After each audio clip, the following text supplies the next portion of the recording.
그 메시지의 후속타로 이 살인마 문재인이가 왜 살인마냐? 노무현이를 죽이고 대한민국 국민들을 학살하려는 그런 인간이기 때문에 살인마 문재인이가 장악한 이 청와대는 도굴금 처리 주식회사다 이렇게 좀 했습니다. 마치 청와대가 이 도굴금의 그 작물 처리장인 것 같아요.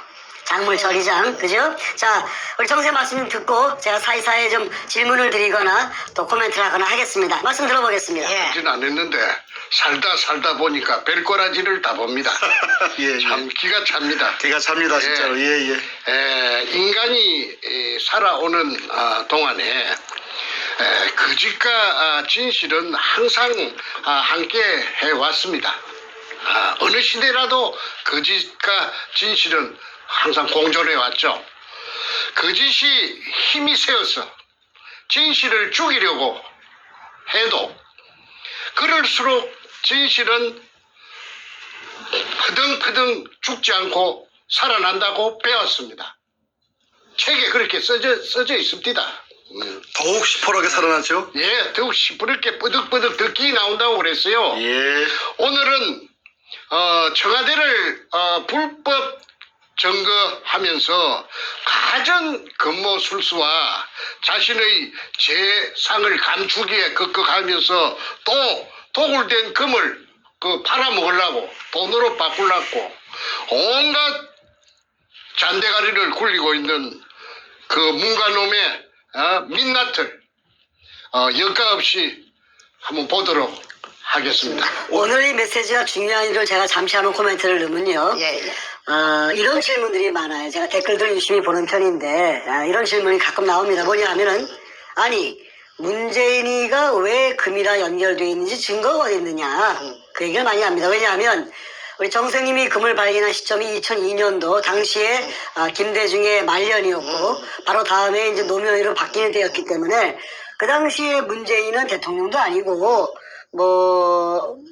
왜 문재인이 여기에 관련돼 있다고 얘기를 하느냐 하는 어떤 것이 그 질문에 많이 있는데 오늘 바로 문재인이가 이제 김대중 가고 노무현이 죽였고 그러고 나서 문재인이가 얼마나 살인마적인 행위를 했었고 이 금의 작물에 비로소 작물을 뺑뺑이 돌린 인간인지 한번 여실히 드러내는 좋은 메시지가 될 것 같습니다. 자, 말씀 들어보겠습니다. 그 직접적인 증거는 뭐냐면은 제가 2018년 작년 6월 1일부터 지금까지 50여 차례 이상 그 문재인이를 금도굴에 범인이라고 맹 공격을 했습니다. 그러면은 청와대는 뭐 하는 데입니까? 청와대 대변인 김의겸이라는 그 기자 출신의 그 양반 뭐 하고 있습니까? 대통령을 금독을 범죄단에 연루된 자기 오야붕을 죽인 그 살인마라고 또 금독을 전부 문현동 의뢰공장에 우리 선조들의 유골을 물속에 포화된 유골을 제끼고 그것만 쏙 빼간 처먹은 더러운 천인공동할 더러운 인간이라고 범죄자라고 50여 차례 온 세상에다가 애쓰면은 무슨 반응이 있어야 되죠. 맞으면 맞다, 틀리면 틀리다. 그런데 지금까지 한마디 없어요. 못 들은 척 하는 겁니다. 이것은 다시 바꾸어 말해서 묵시적으로 동의한다는 제 말에 인정한다는 것입니다. 그러니까 아무런 반응이 없죠. 그게 직접적인 증거가 된다고 저는 강조합니다. 자신들이 말을 꺼내는 순간 더 커지기 때문에 찍소리 못하는 거죠. 그래서 제가 지금 바라는 것이 유도하는 것이 반응이 있기를 바라고 자꾸 유도를 했는데 지금까지 죽은 듯이 기먹자가리들인가 전부 다 기먹거리들이에요. 뻣뻣들만 있는 모양이에요. 불쏘시개 그래도 그놈들이 머리가 있어가지고 이걸 갖다가 대꾸를 하고 나서는 순간에 바로 뻥튀기가 된다는 것을 잘 아는 모양입니다. 어쨌든 지난 2002년 3월 2일 날 참 꿈속에서도 그리워하던 구멍 하나를 뚫었습니다. 우리 할아버지 땅도 아니고 아버지 땅도 아니기 때문에 10년 세월이 걸렸어요. 문현동 1219-1번지에 직경 60cm로 지하 안반층 16m를 뚫고 땅속에 숨어있던 그 지하 수평물의 천정을 관통하는 개가를 올린 것입니다. 그거는 현대 과학이 발달되어 있기 때문에 땅속에 16m에 존재하고 있던 그 낯선 구리 하나 MRI 같은 기계에 걸린 것입니다. 그 MRI 기계를 갖고 온 데가 어디냐면은 대전에 있는 배재대학이에요. 배재대학 토목공학과에서 미국 하와이에서 그 기계가 들어온 지가 얼마 안 되는 기계를 제가 어떻게 알고서 그 돈을 주고 그 다음에 그 손홍이라는 교수를 갖다가 그 당시 돈 300만 원을 주고 그래가지고 그 찾아낸 것이 그 구멍을 뚫게 된 것이죠. 그런데 이게 이제 그 물이 지상 17m 높이로 한 3시간 반인가 뿜었다고 제가 말했습니다. 그때 그 수압이 얼마나 셌던지 도굴단들이 선구자 방송에서 하는데 그런 사진이 여과 없이 분출하는 장면이 물기둥이 솟아오르는 장면이 있더라고요. 그런데 자기네들이 무식한 놈들이 돼서 물기둥이 솟아오르는 그 자체가 박숭이 굴이 아니라 하는 걸 나타내는 가장 중요한 증거인데도 불구하고 그걸 보여주더라고요. 내가 조금 전에 봤습니다. 물기둥이 막 쉘이 하늘로 치솟아 오릅니다. 그때 그 광경이 산속 뒤에 있는 옹벽 안쪽에 어마어마하게 큰 공간이 존재하는 것을 나타내는 바로 물리적인 현상이고 증거입니다. 제1의 증거입니다. 무엇이라느냐 하면 토목공학에서 수리수문학에서 오리피스 현상이라고도 하고 그 다음에 분수대 현상이라고도 합니다. 우리 한국말로. 그거는 수압이 없으면 절대 올라올 수가 없는데 만약에 박숭이의 실패한 구리라였다면은 한 방울도 올라오지 않는다는 수자원공사의 육군 해석이 있습니다. 클 것이니까 높고 클 것이니까 물이 꽉 들어차갖고 재어 있다가 백주름이가 무식하긴 무식하네. 아니 그럼요. 그러니까 씨가 안 닿습니다. 그 다음에 또 하나 더 내가 말하겠습니다. 저를 사기죄로 이제 똘똘 말아서 징역 4년을 살렸는데 그러면은 내가 사기를 갖다가 누구를 통해서 쳤습니까? 김성태라는 소도동놈 삼천포 소눈깔같이 생긴 그놈 덩치 큰 놈 그놈이 여기저기서 자기 아는 지인들에게서 돈을 구워갖고 온 겁니다.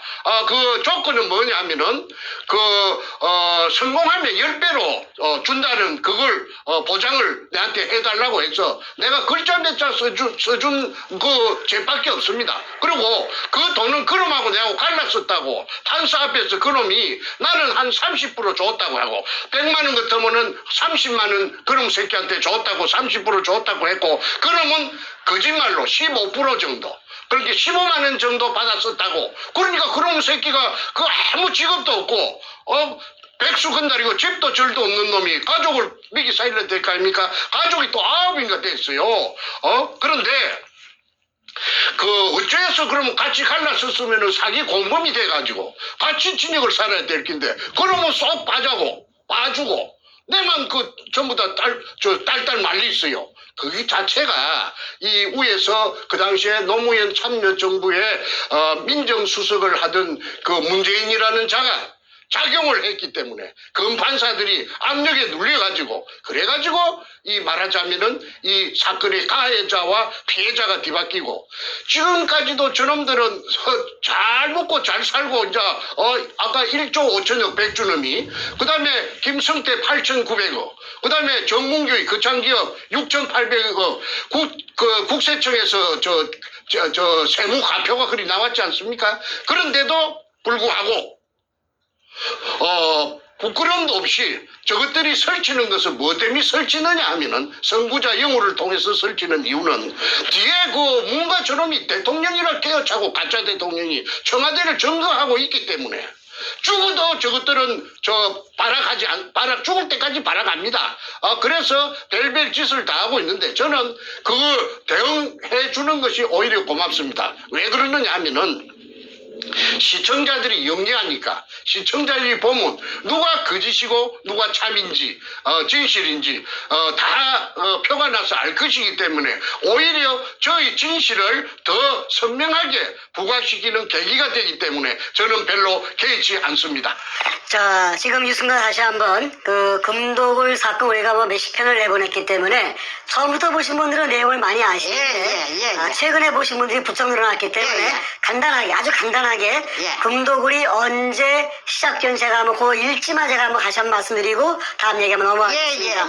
금도굴 금에 대한 발견부터 얘기해야 될 것 같은데 지금 말씀드린 10년에 걸쳐서 그 부산 문현동 일대를 탐사하신 이후에 바로 2002년 3월 2일 바로 문현동에 수직구가 완성이 되었습니다. 그 지하 4m부터 물속이 포화 상태로 확인됐고요. 그러고 나서 같은 3월 18일경 중순 좀 지나서 일본 글자로 이등충이라는 그리스인 마대가 수평물 속에 꽉 차 있는 것이 항토색. 확인이 되었습니다. 이 이등충이라는 글을 쓴 것은 그 일본 일제 시대 때 그 굴이 완성되었다는 증거가 되겠지요. 그러고 나서 바로 며칠 얼마 뒤에 3월 말쯤 돼가지고 김성태 일당이 우리 정생님의 오른팔이었는데 이 사람이 배신을 한 다음에 아니 저한테 독을 하자고 종용을 했죠. 그렇죠. 배신하면서 이 도구를 하자, 금을 빼돌리자고 이제 제안을 해서 국가에 신고하지 말고 그렇죠. 살짝 빼먹자고 했죠. 정생님은 이제 그걸 갖다가 반대했고 김성태는 도구를 하자고 맘먹었기 때문에 이제 배반이 일어납니다. 정확하게는 4월 5일 날 배신이 일어나는 이걸 제가 인지를 한 것이 4월 5일이죠. 생각이 됩니다. 그러고 나서 4월 중순경에 바로 이 김성태가 정생님이 이제 눈엣 가시가 돼버렸으니 자신은 도구를 하고 싶은데 정생님은 도구를 반대하고 있으니 국가에 세금 내고 정식으로 이걸 우리가 클레임을 하자 얘기했으니 김성태가 당시에 좀 힘이 좋은 나현철이에게 정충대 선생을 죽이라고 살인교사 지시를 합니다. 이런 식으로 이제 숨가쁘게 주거주의가 시작되면서 그리고 그들은 도구를 시작해버립니다. 그래서 제가 한마디만 하겠습니다. 그래서 말하자면은 이 금을 물속에 산더미처럼 져 있는 금을 처먹기 위해서 주체인 저를 제가 찾아낸 제가 주체지요.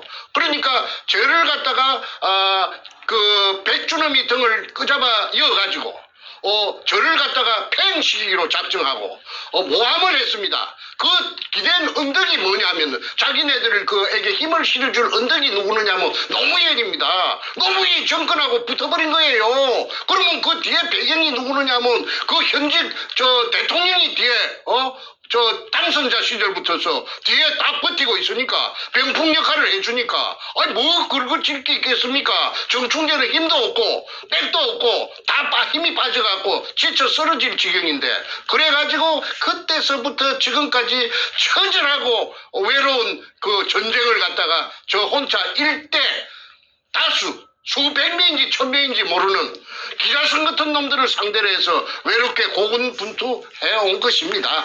자, 이제 그럼 노무현이로 들어가 보겠습니다. 자, 노무현이가 배경이 있다 이렇게 주장하셨는데 실제 그런지 한번 확인해 보겠습니다.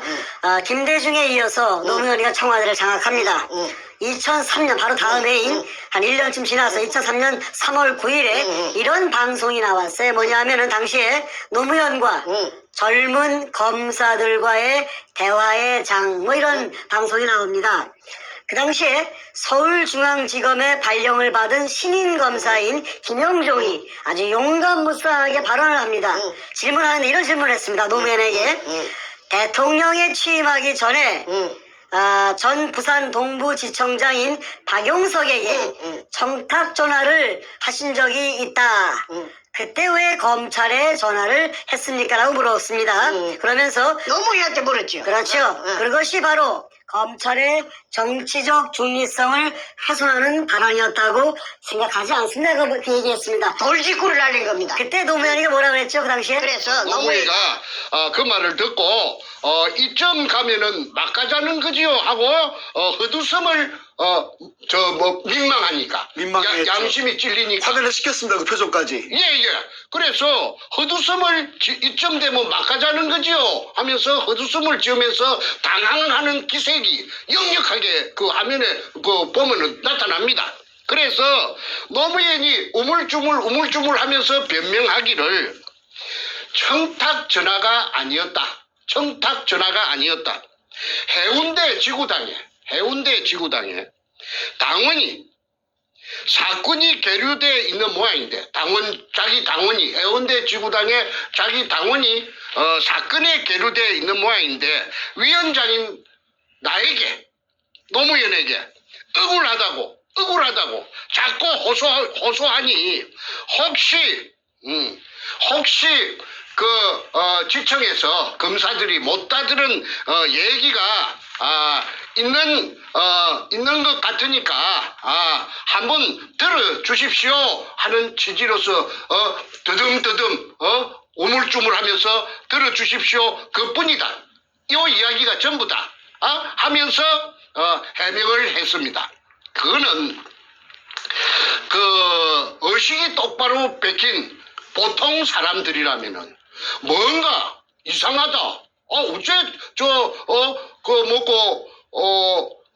대통령 그 당시에 취임하기 전이니까 당선자 신분으로서 시청장한테 직접 전화를 걸어가지고 자기 당원이 억울한 것이 못 다들은 것이니까 한번 더 들어봐 주시오 하는데 그 말하는 것이 우물쭈물하니까 뭔가를 숨긴 듯한 그런 걸 눈치챌 수가 있지요. 그때 그 화면을 갖다가 재생해서 보시면은 제 말을 갖다가 인정하실 것입니다.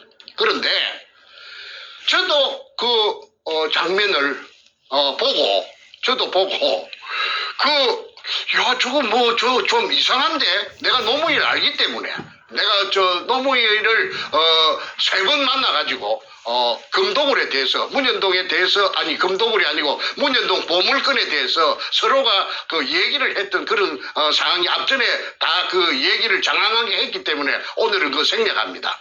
야 좀 이상한데 그런데 내가 그 이후에 수사를 해달라고 진정서를 이어가지고 서경석이라는 종교깡패 목사 그게 이제 검찰에 작용해가지고 사건을 해결하도록 해주겠다고 해서 제가 진정을 해가지고 그래가지고 이제 동부지청에 수사가 시작되었습니다. 오청 특수부에서 서범중이라는 애송이 그 당시에 고대 법대 나오고 대구 놈이 있는데 뚱보가 있었어요. 그게 이제 수사를 하는데 이게 영 개판으로 하는 거예요. 이거 내 말은 인정하지 않고 자꾸 말이지 도굴단을 비호하고 말이지 사건을 비비 꼬기 시작하더라고. 6달 동안. 그런데 한 번은 수사를 받다가 화장실에 갔습니다. 이 화장실에 가서 정면을 보면서 이거 참 뭔가가 이거 뒤에서 어떤 놈이 조정하는 것 같은데 검사 새끼가 내 말을 전혀 안 들으니까 서범주의라 하는 대구 자식 그 자식이 안 들으니까 야 이거 내가 동쪽이라 하면 그 새끼는 항상 서쪽이라고 그래요. 그래서 야 이거 참 난감하다 싶어서 있는데 옆에서 같이 오줌 누던 누군가가 내 옆구리를 푹 찌르면서 아는 체 합디다. 그래서 히트 보니까 내보다 키가 작은데 아무개가 내 아는 진주에서 알던 후배예요. 진주지청에 무전사로 있었는데 무전사. 본래는 그 친구가 배를 타든 원양어선을 타든 무술사인데 검찰에 취직이 돼가지고 말하자면 통신을 담당하는 그런 직책이었는데 진주 검찰청에 있다가 이게 웬일이고 한 게 내 요 회사로 정근 온 지가 한 1년 안 됩니까? 형님은 요게 웬일입니까? 해서 내가 문현동 금도굴에 대해서 내가 이야기를 했더니 그 애가 하들짝 놀라면서 하는 말이 아이고 형님이 주인공입니까? 그래 네가 어째 그래 문현동의 금도굴 사건을 아느냐 하니까 이거 우리 회사 직원들 전부 다 모르는 사람이 없습니다. 어째 모르는 사람이 없단 말이냐? 노무현이가 우리 회사 사장한테 지청장한테 박용석이한테 전화를 걸어가지고 그러니까 이 회사는 거죠. 예. 자기네 지청을 일컬어서 회사라 하더라고. 그러면서 우리 회사 사장한테다가 그 전화를 한 게 노무현이 아닙니까? 내가 이제 그런 걸 모르는 줄 알고. 그래 무엇을 부탁하려고 전화를 했다 하대 할게. 아이고 문현동에 그 금도굴 그 형님이 주인공인 줄 나는 몰랐는데 그 금도굴에 타치하지 말라고 전화를 갖다가 한 걸 갖다가 우리 회사 직원 여자 직원 타이피스트까지 전부 다 전화 교환한 거지 다 압니다. 동부지청에 직원들 다 안다고 그러대. 그래서 내가 꿈을 깼습니다. 노무현이가 가담이 되었구나. 노무현이라 하는 이 더러운 도둑놈이. 그럼이 그 앞전에 내가 도둑놈이라고 했어요. 그 김해 임업시험장에 저거 형 노금평이하고 같이 그 철조망을 절단하고 들어가서 그 단감나무 묘목을 뭐 100개 지만으로 100개 뭐 200개 훔쳤는지 300개 훔쳤는지 모르죠. 그래갖고 저거 집 뒤에 봉아리 뒤에 산에 저거 산에 조그마한 산이 있는데 거기에다가 그 단감나무 가수원을 조성했다고 그 새끼가 그 온 사방에 무슨 훈장 받을 자랑인 것처럼 떠들기 때문에 세상에 알려졌지요. 제가 지어낸 말이 아니고 원래부터 도벽이 있는 사람이 그렇죠. 그런 게 이제 머리가 좋아가지고 죽으라고 쪼아갖고 10년 동안 그래갖고 저 사법시험에 파스해갖고 1년 반 정도 그 대전 지법에서 저 뭐이가 그 판사 생활을 했는데 월급이 작아갖고 사표 놓고 부산에 내려와갖고 그 도청 앞에서 부영동 도청 앞에서 변호사 하면서 그 문과 적을 만난 겁니다. 자, 그래가지고 자, 같은 맞습니다. 도둑놈끼리 만난 거예요. 자, 여기까지 정리하면은, 노무현이가 대통령 취임하기 전에, 검찰 측에 전화해서 지시를 했다. 무슨 지시를 했냐 하면은, 문현동 금도굴 사건에 대해서 타치하지 마라. 건들지 마라. 엄포를 놓았다. 엄포를 놨다. 그러니까 정충재 바보 만들고 감옥에 집어넣어 버리고, 이 사건을 봉합시켜라. 손대지 마라. 모르죠. 손대지 마라. 덮어라. 예. 오케이. 그걸 이제 김영종이가 말하자면 그때 젊은 검사들과의 대화의장에서 그걸 바로 돌직구로 안 날렸으면은 제가 어떻게 이런 걸 알 수가 있었겠습니까? 그렇죠. 됐습니까? 그분은 저 안양지청장을 끝으로 해가지고 검사장 승진이 안 되니까 옷을 벗고 제 알기로 한 3년 정도 전에 저 서초동 앞에 그 송결이라고 송결자는 한문으로 결백하다 할 때 깨끗하다 아마 결자 모양인데 소나무 송자 그러니까 늘 푸른 소나무니까 소나무처럼 늘 푸르게 깨끗하다. 오염되지 않겠다. 아마 그런 그 사람은 신조마인데 간판을 그걸 걸고 변호사를 개업하고 있다가 얼마 전에 자유한국당에 중앙윤리위원장으로 영입된 걸로 제가 알고 있습니다. 그런데 그 사람을 내가 찾아가서 만났어요. 그 사람한테 찾아가서 만나서 긴노유리 오퍼레이션 그 책도 내가 황금백화짜리 책도 한 권 주고 그 다음에 정충재를 잘 알고 있습니다. 그래서 앞으로 필요하다면은 그 만약에 한국에서 청문회가 열린다든지 그다음에 국정조사가 열린다든지 해서 수사가 본격적으로 시작되면은 그분에게 내가 도움을 요청할 계획입니다.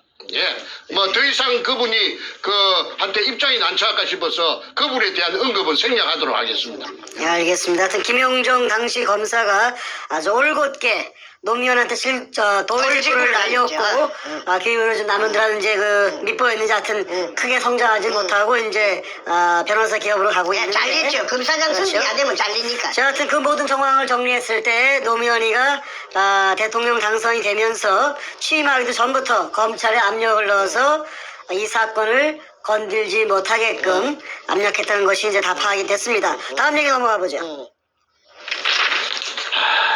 그 다음에 이제 그 노무현이가 관련되었다는 거는 그거 하나를 이야기했는데 또 하나만 더 이야기합시다. 그러시죠. 여러 개 있지만은 시간 관계상. 그러시죠.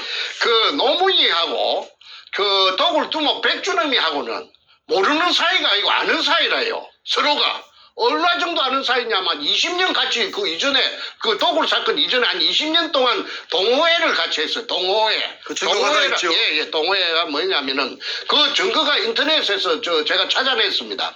그 한국 열기구 협회라는 게 있어요. 그 풍선에다가 속구리를 달고 그 불로 피해갖고 날아가는 게 있는데 열기구 협회라는데 그게 노무현이가 25년인가 20년 되고 그 다음에 회장이 누구느냐면 그 백주놈이가 회장이에요. 그래서 저 태평양을 건너가는 그 이벤트를 2001년도에 할 적에 백준범이가 총괄본부장이고 그 노무현이가 추진본부장입니다. 국회의원, 종로 국회의원으로서. 그래서, 그 두 놈이 그 묘하게 내가 연결고리를 찾으려고 내가 참말로 고생을 많이 하다가 내가 찾아낸 것이 열기구협회 회원이었다. 그리고, 문현동의 금도굴에 열기구협회의 그 간부들이 많이 동원되는 것이 김성태가 쓴 그 제주도 탐사일기 A4 용지 404쪽짜리에 그게 은종진이라든지 그 영감이 아마 나이가 많아서 죽었을 건데 그런 사람들이 많이 나타납니다. 그래서 이거는 한국 땅덩어리 생기고 유사일에 처음 있는 일이라 금이 산더미같이 도심의 그 한복판에서 땅 밑에서 나타났다고 하니까 누가 믿을 사람이 있겠습니까? 그러니까 사람들이 믿지 않는 그걸 금이 나왔다는 걸 안 믿는 그것이 오늘날 저를 17년 동안 죽도록 고생시킨 그 원인입니다. 예, 그래서 앞전에 한 번이라도 이와 유사한 사건이 있었다면은 제가 그렇게 고생 안 했죠. 벌써 해결됐지요. 그리고 일망타진되고 한국에는 큰 도움이 되고 부산시에도 큰 도움이 되었을 겁니다. 왜냐하면은 그 도굴 금이 나온 그 유골이 재여 있는 의뢰공장 그 실체가 1공장부터서 5공장까지 있는데 그 도면이 그 백준범이 가방 속에서 제가 입수해가 갖고 아니었습니까? 그게 범례에 보면은